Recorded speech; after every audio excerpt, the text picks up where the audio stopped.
Hello and welcome to a new episode of To The Point, and today we will be talking about a very important topic, the story of the day, President Abdel Fattah el-Sisi's visit to China and of course his summit talks with Chinese President Xi Jinping, his attendance of the FOCAC or the China-Africa Forum, which concluded its sessions today. We will be reading more into the details of the visit to China. We will be also talking about President Abdel Fattah el-Sisi's speech today at the conclusion or the last day of the forum, and we're glad to be joined here today at the studio by Dr. Cherif Amir, geopolitical analyst. Thank you, sir, for joining us. Thank you for having me. And Mr. Mahmoud Fouly, journalist. Thank you for joining us, sir. It's my pleasure. And before digging into the details of the visit by President Abdel Fattah el-Sisi, I would first like to start with the FOCAC and the conclusion today and President Abdel Fattah el-Sisi's speech at the concluding session today.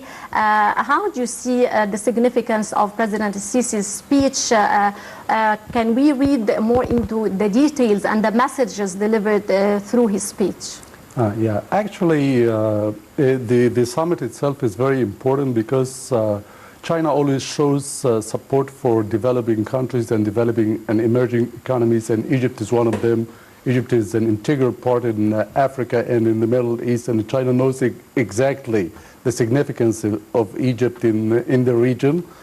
About President Sisi's speech in the FOCAC, there are two major points that we should focus on. The first one is he highlighted the significance of China-African partnership as one of the strongest in the world, which is true because Africa is a hub and a portal for Chinese products and the economy.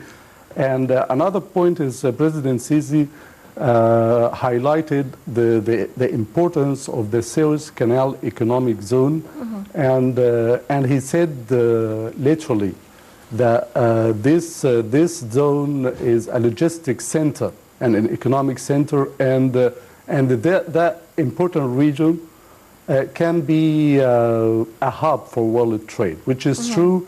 And China was aware of this point that it has a lot of projects in the Suez Canal economic zone, which is one of Egypt's mega national projects, and for China is one of the most prosperous investments. We have TIDA TIDA is a giant industrial developer, and they are doing huge projects in the Suez Canal economic zone, and it has a lot of investments there. And also among the agreements that is signed between in the presence of President Sisi and his Chinese counterpart Xi Jinping, they also most of them focused on investments of Chinese corporations in the Suez Canal economic zone. So for me, the most two important points is Mr. Sisi's highlighting the significance of the Africa-China partnership as one of the strongest worldwide, and his underscoring the importance of the Suez Canal economic zone as a would-be world trade hub in the whole world for a lot of economies, and as a logistic center and an economic center, which is, as we said, China is focusing on this region. And I want to elaborate on something that TIDA, which is an industrial developer in that region, has one of its tenants, one of the Chinese companies there called Jushi. It managed to make Egypt the third largest fiberglass producer and exporter in the world, after China and the United States. So this is an important example of how this partnership could go. Right. Dr. Cherif, a very important forum that took place in Beijing today, and it was concluded today with the final session. President Abdel Fattah el-Sisi was the first speaker in the final session. What were the main highlights in his speech, in your opinion? Well, as Mr. Fouly just said, the Canal of Suez project is the main point of the Egyptian-Chinese relations currently. We all know that we had this industrial zone being prepared since the inauguration of the new sector. We have opened it for the investors from outside Egypt, for the Russians and for the Chinese. And I think that the Chinese showed serious interest in it, and they were very pragmatic in dealing with this question. So I think that President Sisi highlighted this, and let's say that this forum was about highlighting the geopolitical importance of each country to China. Right. And we have worked in a way to show the Chinese that they are interested already in the Red Sea, not only in Africa. We know that the Chinese, they have a military base in Djibouti in the Horn of Africa. And that means that the Chinese, when they inaugurated the first military base outside of mainland China, that means that they mean very important interest in this region. That means that Egypt is offering also a new cooperation, not only the military interest for the Chinese, but also the economic cooperation in north of the Red Sea. So I think that President Abdel Fattah al-Sisi had solid grounds when he spoke about the relations between the two countries.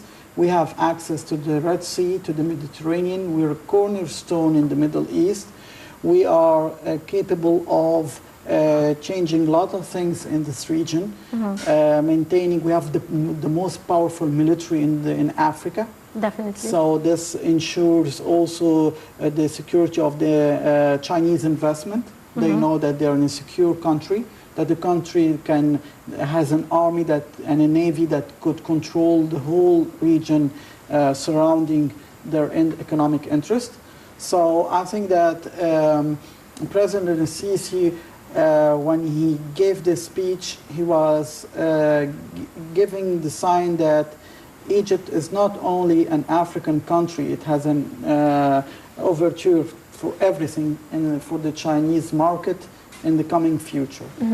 Right. Mr. Fouly, how do you assess the significance of the FOCAC as an important forum in boosting cooperation between China and the different African states?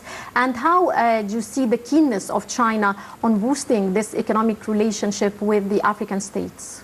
Okay, let's say that Africa is a very important partner for China. China is currently going through a trade dispute with the United States that everybody knows about. They call it Trump's trade wars because he imposed a lot of taxes and tariffs on imported goods, particularly from China and other partners like Japan and the European Union and all these countries, top of which is China, is trying to find or to strengthen their partnerships with other economies due to the United States unilateral measures that affect negatively affecting the global economy in general. Of course, on the other hand, Africa look at China as a very important partner. President Xi Jinping of China said in his speech in the opening ceremony of the forum, he talked about 5 rejections or 5 Chinese no's in China's foreign policy in regard with its cooperation with China. Among them is China's non-interference in African countries' domestic affairs. Definitely. China doesn't dictate or impose its vision on their own insight of how to develop their countries economically. China is not seeking any political interests out of their cooperation with African states and others in the same and those were the most important. That were the most important. So when African states see that a big power like China, the world's second largest economy and one of the permanent countries in the Security Council, the big five in the Security Council, is not seeking any political interests and just seeking win-win development for both the Chinese and the Africans. They pin a lot of hope on the Chinese side. Another point is that in the FOCAC version of Johannesburg in South Africa, China pledged $60 billion to be allocated for Chinese investments and infrastructure development with African states. And during Xi's speech, he said that China fulfilled that promise and already had these $60 billion either spent or scheduled to be spent or already arranged, and its channels are already known and contracted with the African side. And he pledged in that speech another $60 billion to be invested in Africa in the short run. So given the facts that the Africans look at China as, because of the 5 no's we talked about, the 5 rejections in the Chinese foreign policy, they see that China is not seeking any political interest, but it seeks win-win partnership and cooperation with the African side and supporting these developing states. And that's politically. And economically, of course, a lot of African states need support to be developed, and a lot of them are underdeveloped to the point that also during the Chinese president's speech, he said that they just exempted some of the African countries from outstanding debts. It means that they will just pardon them for these debts. They don't seek any other interest except win-win cooperation. So these 2 points encourage each other, like the Chinese from one side seeing Africa as rich of resources and a huge market, and bearing in mind the trade war with the United States, which is the world's first largest economy, and they only seek win-win partnership. So it's important for both sides. Sure, it's a win-win situation. Dr. Cherif, as you've mentioned, Egypt is playing a key role in this cooperation between Egypt, China and the African states. How do you think Egypt can boost this type of cooperation, especially after winning its AU presidency, and how can it serve this initiative, and especially with regards to the Belt and Road Initiative that is reviving the ancient Silk Road? Well, let's say that this kind of relationship between Egypt and China, and through the African Union also, and the summit that took place, it enhanced and encouraged more and more Egypt's candidacy for the BRICS. Let's not forget that South Africa is a member of it.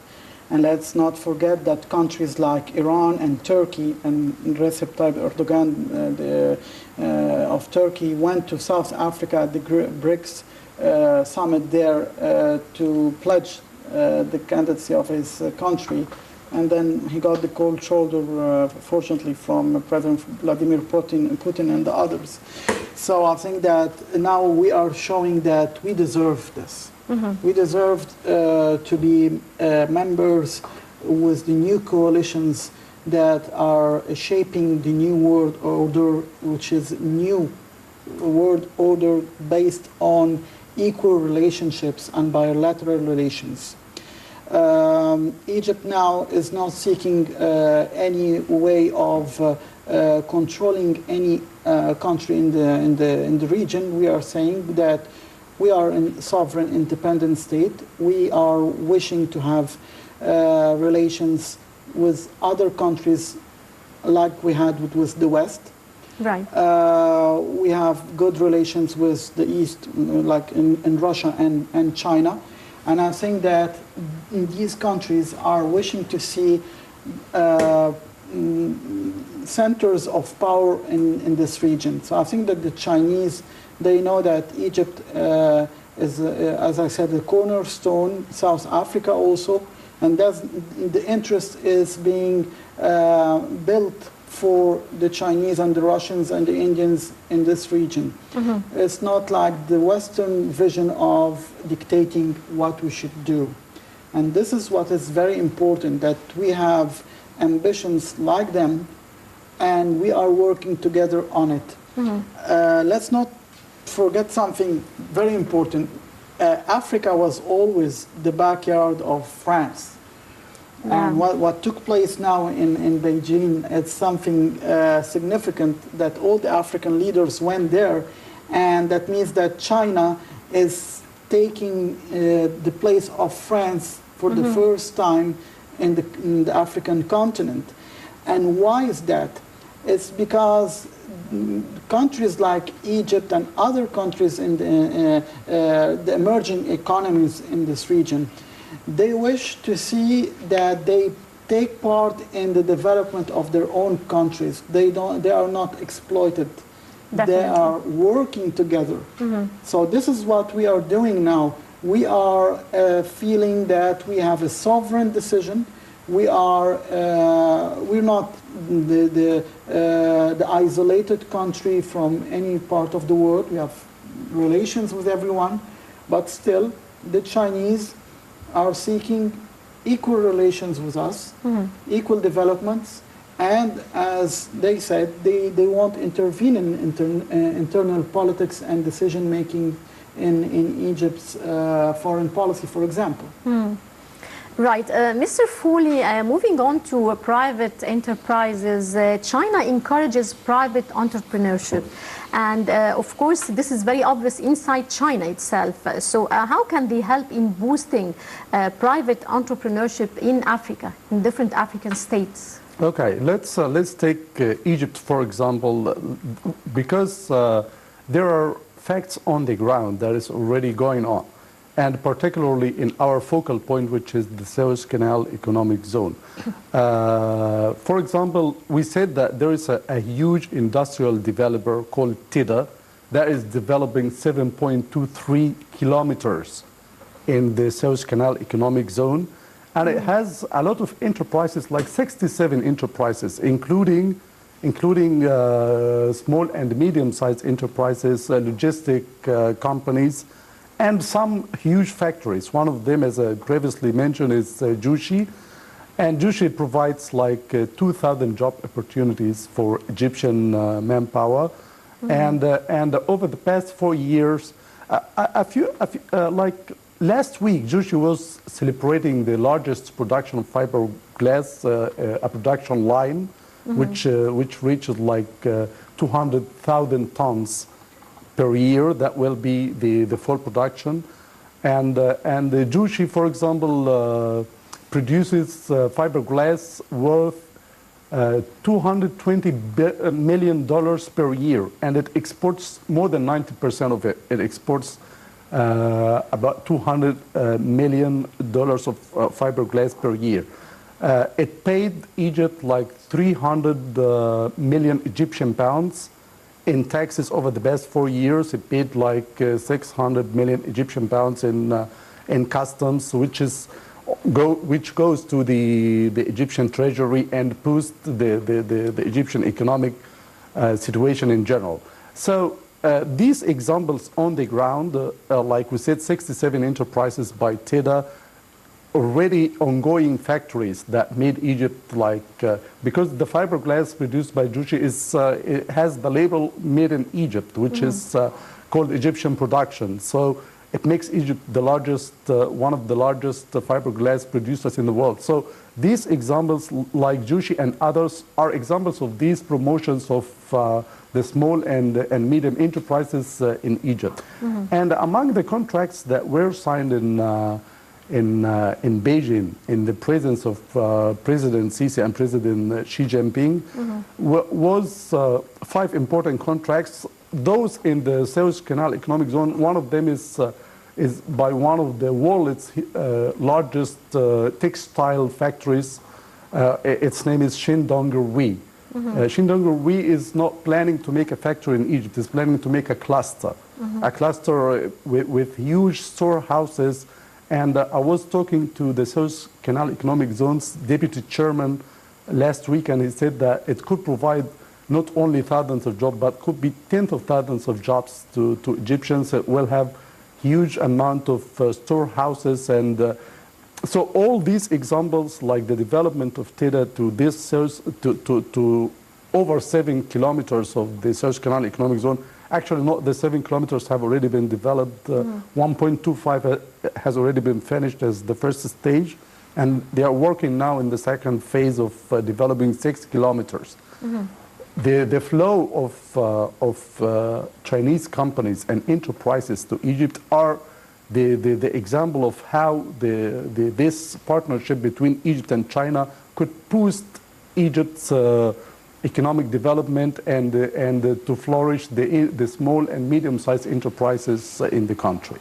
Right. Dr. Cherif, on the sidelines of his visit, President Abdel Fattah el-Sisi attended the signing ceremony of a number of cooperation agreements, some of which are in different fields, actually, in the project of the electric train.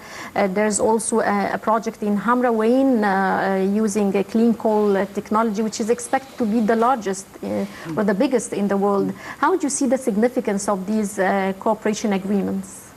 Well, as I said, the Chinese are, I'm always talking about Chinese because they have the way of promoting their own products. So they're choosing the right place. And I think that they know that these are the zones where the American influence is not really present. This is secure for them. They know that we are a sovereign country in our decisions. So I think that promoting these kind of projects is very significant for society. It's just kind of messages for the West, which is the EU and Washington, the United States, telling them that we are capable of having huge projects with important and strategic countries like Egypt, and this means that these powers are now declining in their interest in this region. This is the kind of war that is taking place, is kind of economic or cold war between these international forces. And I think that President Abdel Fattah el-Sisi is very aware of what is going on, and this is very important when you have a leader who knows how to read the international map. He knows what's going on, and we have, as I said, excellent relations with all of them. But we are offering also what the Chinese want to have right now. It's an exchange of interest.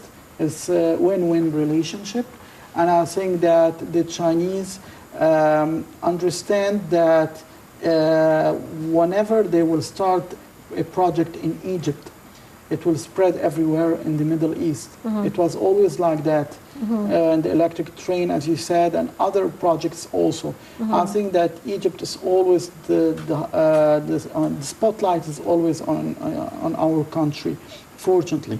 And I think that President Abdel Fattah el-Sisi will give the instructions to all the responsibles here in Egypt to take the appropriate measures to facilitate the investment for these Chinese businessmen. And I hope really that our vision, as we had it also towards Africa, the opening of relationship and the renewing of the relationship with Africa was really that serious at a certain time. I hope that the same thing would be with China and Russia. That does not mean that we will boycott the EU or the United States.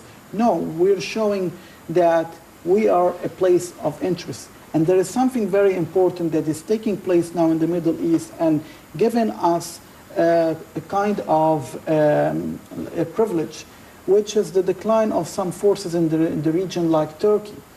They are in let's see now what's taking place. They are in economic trouble, a real problem of relationship with all the neighboring countries and the United States and the Gulf states and the Arab world, while we are emerging. Definitely. So it's obvious that we are gaining the terrain now in the coming years.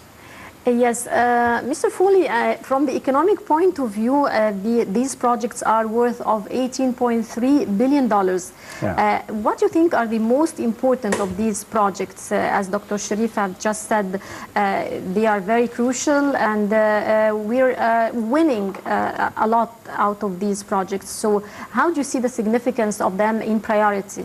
Okay. First, like Dr. Cherif said, I like the expression of a spotlight. Egypt has become a spotlight for China and for the whole world because of Egypt's, of course, strategic location, being the portal of in the middle of 3 continents and the portal for Africa and the Arab world in the Middle East, having 2 seas, resources, one of the most waterways worldwide, which is the Suez Canal, having this Suez Canal region.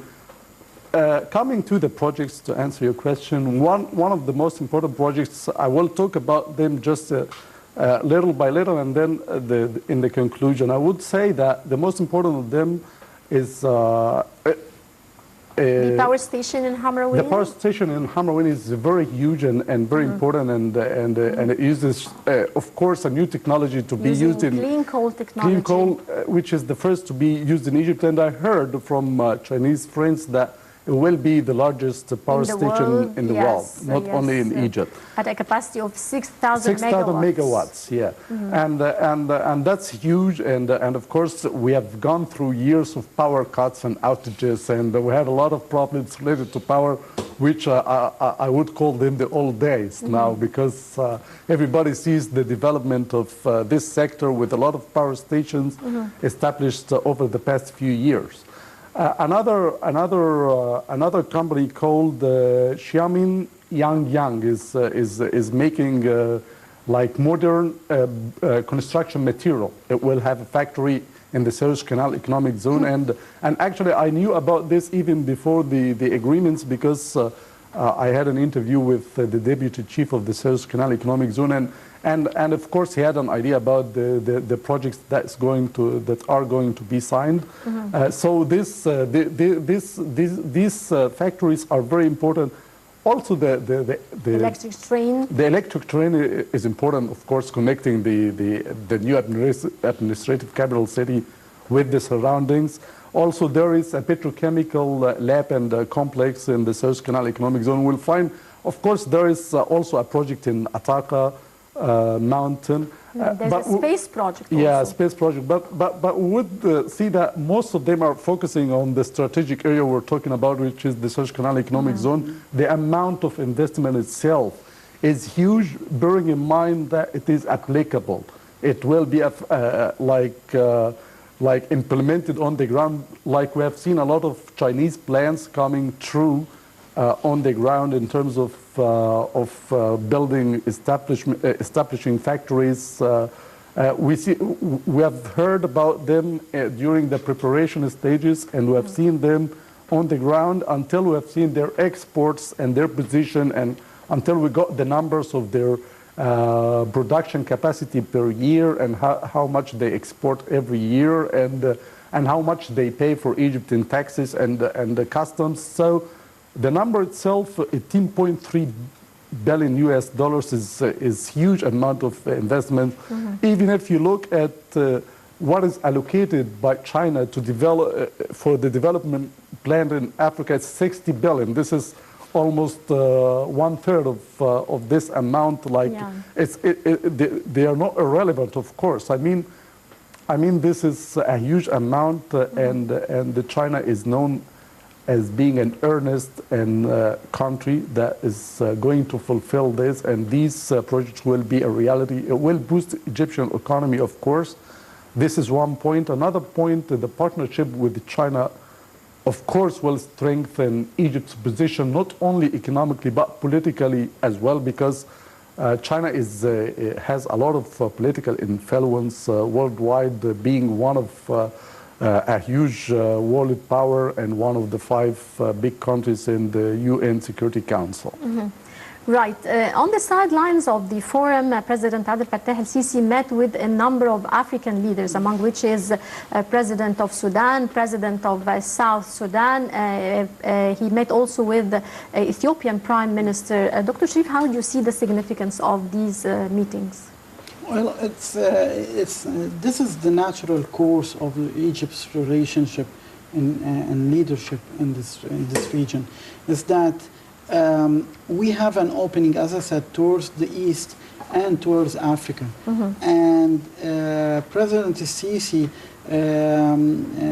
took advantage of this forum to show the African leaders and neighboring countries that we could have common relationships with other countries outside the continent, and at the same time exchange our bilateral interests. I mean by that, for example, I will focus about the meeting with the Prime Minister of Ethiopia. Mr. Ahmed Abiy, and he said that the President Sisi said that they negotiated again the topic of the dam and the Renaissance Dam.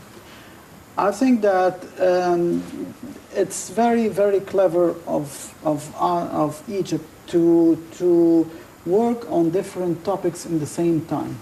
I think that we are telling our African friends and brothers that we could have economic development, right, common economic development in this region, and our common security is also as important as our internal security.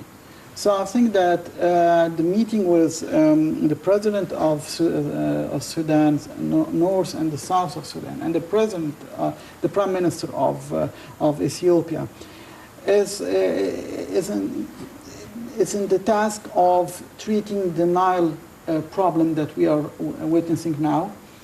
And I think that in this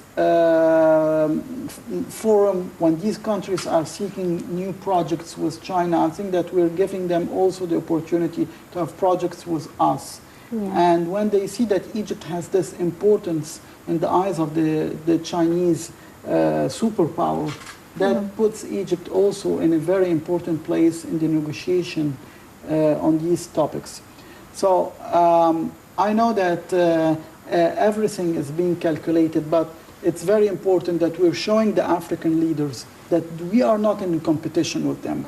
Yes, we are dealing with the Chinese, but we are offering also the cooperation with them, and that's the goal of this kind of forums and conferences, is to join the common interest that could build our economy and could guarantee our sovereignty afterwards. Because once we have the economic developments like that, I think that other countries will have a hard time intervening and meddling in our internal affairs. As I said before, once we will ensure economic investment in Egypt, foreign economic investment from all the parts of the world, there will be always a problem for those who are trying to meddle in our internal affairs, that they will be in a face-to-face confrontation with countries like China or Russia, because they have interest in Egypt. So this is a new policy of dual relationship with everyone, but still Egypt's interest is above all, of course. Definitely.